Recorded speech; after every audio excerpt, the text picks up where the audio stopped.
Please মনোযোগ দেন। 100 কয় number আয়াত? ভুলে গেছেন দেখছি। 100 কয় নাম্বার আয়াত?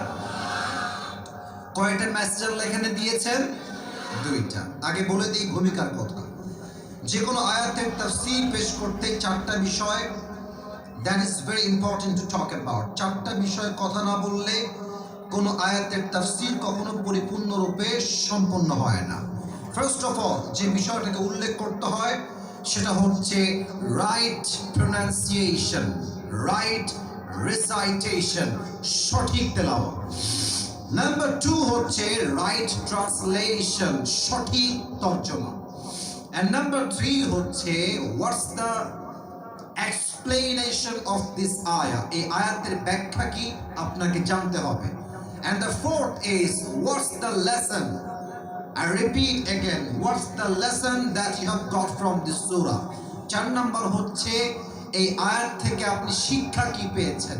এই চারটা বিষয় না জানলে একটা আয়াতের তাফসীর কখনো সম্পূর্ণ হতে পারে, কথা বলার সময় সম্পূর্ণ হতে পারে। আমি প্রথম থেকে শুরু করছি, একদম 1 নাম্বার থেকে। প্রথমটাই হচ্ছে তেলাওয়াত। আমি তেলাওয়াত করছি, ডানে আবার বলছে এই ডানের ভাইরা, এই ভাইরা আমার পায়ে আপনাদের হাত, এর চেয়ে বিনয়ী হতে পারবো না। বারবার সাউন্ড চাই না। অনেক মিডিয়ার লোক আছে রংপুরের বাটির বদনাম আমি সহ্য করতে পারবো না, মেহেরবানি করে চুপ থাকেন। আর যারা ধাক্কা দিচ্ছেন ডানে যান, কলিজার ভাই পায়ে আপনার হাত, এর চেয়ে আদব নাই আমার কাছে, একটু ডানে যান, মেহেরবানি করে আওয়াজ করবেন না। ঠান্ডা মাথা লাগবে তাফসীর করতে, ঠান্ডা মাথার প্রয়োজন। আমি তেলাওয়াত করছি, রংপুরের বদরগঞ্জের ভাইরা তেলাওয়াতটা দিল থেকে শুনবেন। আউযু বিল্লাহি মিনাশ শাইতানির রাজীম, বিসমিল্লাহির রহমানির রহিম। ইয়া আইয়ুহাল্লাযীনা আমানুত্তাকুল্লাহা হাক্কা তুকাতিহি ওয়ালা তামুতুন্না ইল্লা ওয়া আনতুম মুসলিমুন। আল্লাহু আকবার। এটা হচ্ছে রাইট ট্রান্সলেশন নয়, এটা হচ্ছে রাইট রিসাইটেশন, সঠিক তেলাওয়াত। এবার আসুন 2 নাম্বার, তরজমা কি। আল্লাহ তাআলা বলছেন ইয়া আইয়ুহাল্লাযীনা আমানুত্তাকুল্লাহা হাক্কা তুকাতিহি, O you who believed, fear your Lord as he should be feared। হে ঈমানদারেরা, তোমরা রবকে ভয় করো, জাস্ট ভয় করলে হবে না, ভয় করার মতো ভয় করতে হবে। হাক্কা তুকাতিহি, fear your Lord as he should be feared, just ভয় করলেই চলে না, ভয় করার মতো ভয় করতে হবে। এই আদেশটা দিয়েছে এক রব, আওয়াজ দিয়ে বলেন সেই রবকে। Number 1 message for all the people, for all the believers in this world. Number 2 হচ্ছে ওয়ালা তামুতুন্না ইল্লা ওয়া আনতুম মুসলিমুন। বলেন তো আমরা সবাই হিন্দু না মুসলমান? আমি ওয়াজের শুরুতে আগেই বলেছি আমরা সবাই হিন্দু না মুসলমান? তো আমরা যদি মুসলমান হই, আল্লাহ তাআলা কি বলছেন? Do not die expect as a Muslim. তোমাদেরকে যেহেতু একদিন মরতেই হবে, আমি আল্লাহর মেসেজ হলো প্রকৃতপক্ষের মুসলমান না হয়ে কবরে এসো না। তার মানে এই আয়াতের একটা ব্যাখ্যা, তাফসীর রংপুরের ভাইরা বলেন তো সবাই আছে না নাই? এবার আসলে আমরা ব্যাখ্যায় ঢুকে যাই। আচ্ছা, রংপুরে আপনাদের সবচেয়ে বেশি ফেমাস ব্যবসা, যেই ব্যবসা খুবই মানুষ করে, ব্যবসাটা কিসের ব্যবসা ভাই? তামাক। আচ্ছা, বিড়ি খাওয়ার ব্যবসা। আচ্ছা, আবার দিনাজপুরে লিচুর ব্যবসা আছে, তাই না? দিনাজপুরের লিচু কিন্তু খুবই ফেমাস, খুবই ফেমাস। আচ্ছা, যখনই মানুষ কোনো ব্যবসা করে, মানুষ আগে লাভ নিয়ে ভাবে যে এই ব্যবসা করলে আমার লাভটা কেমন হবে। যখন মানুষ বুঝে যায় যে ব্যবসার লাভ অনেক বেশি, যত লাভ মানুষ ব্যবসা করতে তত বেশি আগ্রহী হয়ে যায়, ঠিক কিনা বলেন? আচ্ছা, মনে করেন যে আমি আপনাকে বললাম 2টা ব্যবসা, একটা হচ্ছে দোকানদারি করবেন, মাসে হচ্ছে আপনার 1 লাখ টাকা লাভ হবে, আনুমানিক একটা লাভ। আমি আপনাকে আরেকটা ব্যবসা বললাম, যে ব্যবসা হচ্ছে জমির ব্যবসা, জমি কিনবেন সেল করবেন, প্লট কিনবেন সেল করবেন, যার মাসিক বা বাৎসরিক আয় প্রায় 20 কোটির উপরে। আপনি দেখবেন যার মাথায় বুদ্ধি আছে সে দোকানের ব্যবসা বাদ দিয়ে প্লট বা জমির ব্যবসা শুরু করবে। কথা ঠিক আছে কিনা বলে? তার মানে মানুষ যখন লাভ জেনে যায়, মানুষ তখন আগ্রহী হয়ে যায় সে ব্যবসা করতে। আল্লাহ তাআলা বলেছেন যে তোমরা তাকওয়াকে অর্জন করো। তাকওয়া অর্জন করলে লাভ কি হবে এটা আমি আগে বলতে চাই, এরপরে বলবো তাকওয়া কাকে বলে, এই গুণটা আপনি অর্জন করবেন কেমনে। আমি তাকওয়া অর্জন করলে মোট 3টা লাভ হয় কোরআন থেকে বলতে চাই। আমার হাত দেখে বলেন বদরগঞ্জের ভাড়া, বলেন তো সবাই তাকওয়া অর্জন করলে লাভ হবে কয়টা? আওয়াজটা রংপুরের হয় না, সো সরি ফর দ্যাট। বলেন সবাই তাকওয়া অর্জন করলে লাভ হবে কয়টা?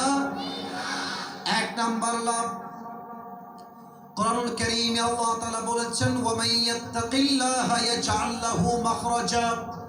যেই বান্দা আমি আল্লাহকে ভয় করবে, আমার সেই বান্দা যখন কোনো বিপদগ্রস্ত হবে, বিপদে পড়বে, কষ্টে পড়বে, আঘাত পাবে, যত বড় বিপদ হোক, আমি আল্লাহর ওয়াদা, আমি আল্লাহ তাকে বিপদ থেকে উদ্ধার করব। এটা আমি আল্লাহ নিজের দায়িত্বে নিয়ে নিলাম। সুবহানাল্লাহ পড়েন আপনারা।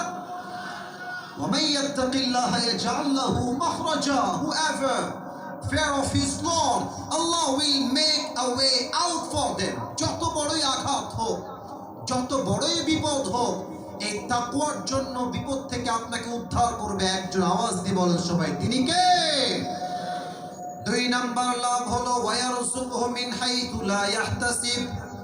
যেই বান্দা আল্লাহর ভয় করবে, আল্লাহ রাব্বুল আলামিন তাকে এমন এমন জায়গার থেকে রিজিক দিবে সে কখনো কল্পনাই করতে পারবে না। দেখবেন হুজুরদের বেতন কম।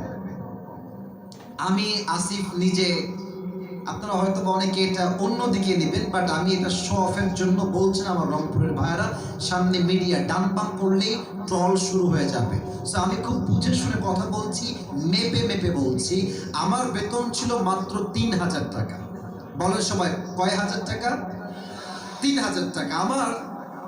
আমি বলছি না আমি খুব মুত্তাকি, বাট এতটুকু বলতে পারি যে আল্লাহর ভয় আমার অন্তরে একটু হলেও আছে।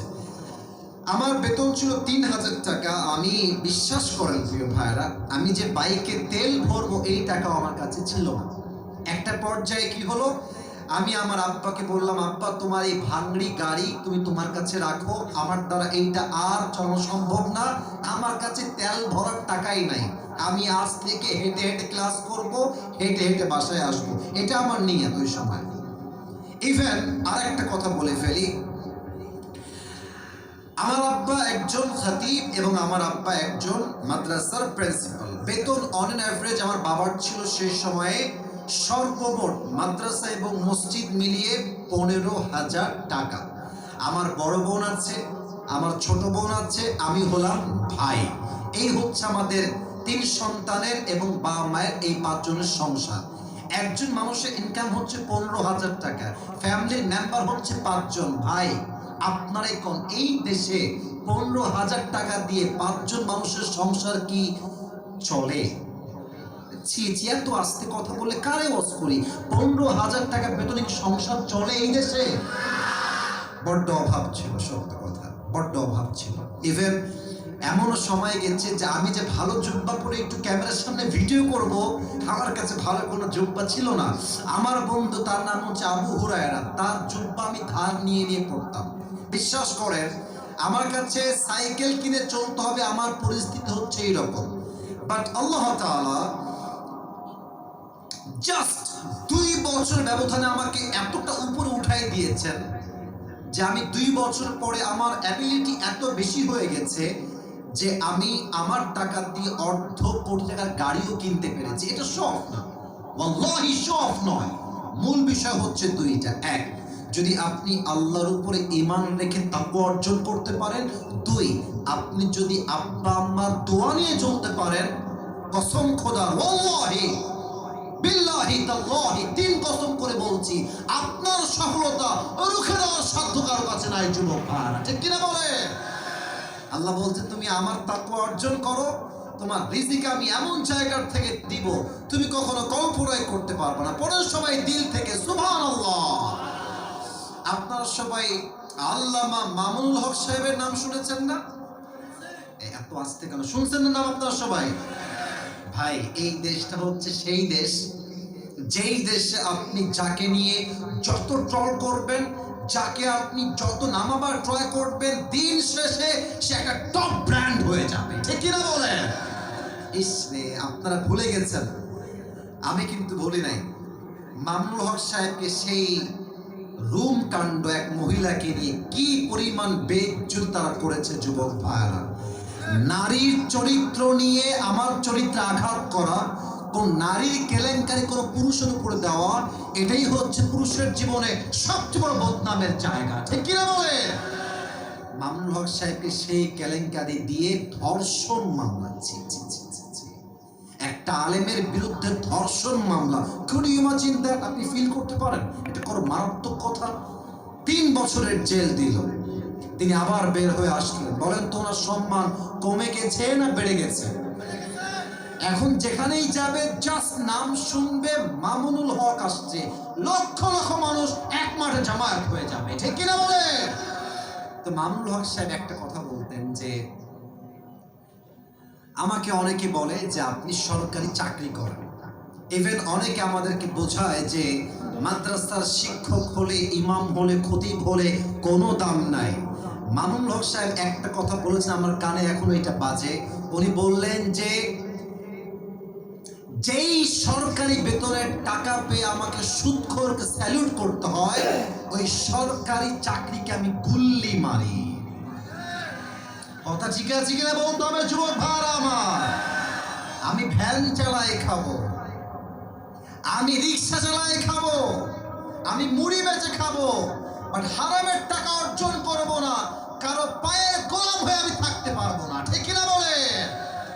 আমি মানছি হুজুরদের বেতন কম, আমি